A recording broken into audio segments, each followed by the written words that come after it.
The New York Jets, in what really was a PR outreach, trying to do something about the tension perhaps between law enforcement, first responders, the military, and the NFL, reached out to Blue Lives Matter-NYC, wanting to partner over this season. They just signed running back Isaiah Crowell. Now, you may remember Isaiah Crowell, while he played for the Cleveland Browns, got himself in all kinds of hot water in 2016 for posting a picture on Instagram of a Grim Reaper slashing the throat of a police officer. Well, the president and founder of Blue Lives Matter-NYC said, not so fast. Joining me now is Joe Imperatrice, who is the president and founder of Blue Lives Matter-NYC. Joe, welcome to Chasing News. How are you? I'm doing well, thank you. Your organization is one of the first, along with the PBA in New Jersey and a few unions across the country, to, after a couple years, finally look at the NFL and say, stop, we're not going to take it. What put it over the edge for you? Ever since the end of last football season till now, this wasn't an issue. They stopped the protests when the football season ended, and all of a sudden it popped back up. These NFL players that really don't understand what they're kneeling for. Because if this was a real issue, we'd be focusing on things like Chicago, the shootings every single weekend at record highs, New Jersey, Newark, the Bronx. And what does it mean to your individual members to see guys kneeling, putting their fists in the air, the protest?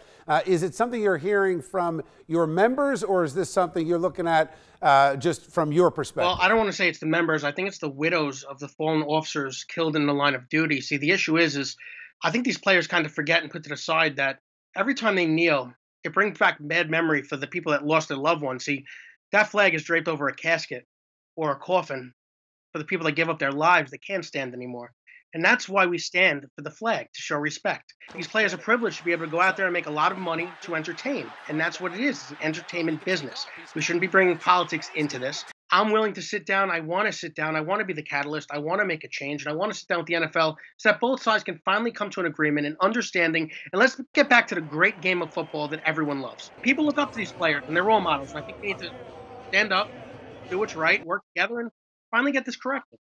Thank you, Joe, and appreciate your service to the community and our country. Thank you so much. I appreciate it. All right, let's bring in our A-plus panel for tonight's show. Pop culture expert Lisa Durden back with us. Good to see you, Lisa. Of course. Bob Bianchi, who has been both sides of the legal aisle, both as a prosecutor and now a defense attorney. Good to see you, Bob. Good to see you, Bill. Lisa, I'm going to start with you. I hear what this young man is saying about cops, and I think he's got a point about being disrespected. What do you think?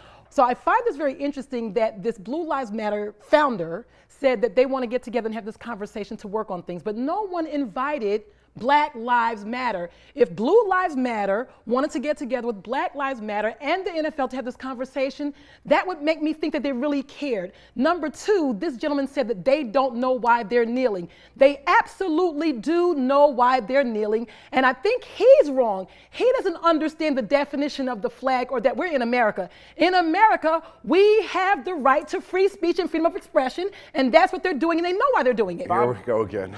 Well, let me, to Lisa's point, I don't know how Black Lives Matter plays into this at all. I mean, we've seen rally after rally. There's been violence. There's been a call for cops to be killed. Right. I would say Black Lives Matter should be off the table completely. But that said, you know, can the NFL and these cop unions, et cetera, and groups ever get together? Keeping the dialogue open is extremely important. So you have to understand the cop side of things, however. Most cops are excellent public servants putting their lives on the line, and like Joe said, they feel disrespected by this, and as the tension keeps ratcheting up on the community side, it ratchets up with the police side. And when you have both sides ratcheted up with this dialogue, you get people that get hurt. And you know, most of these guys make more in a year than a cop makes in a lifetime.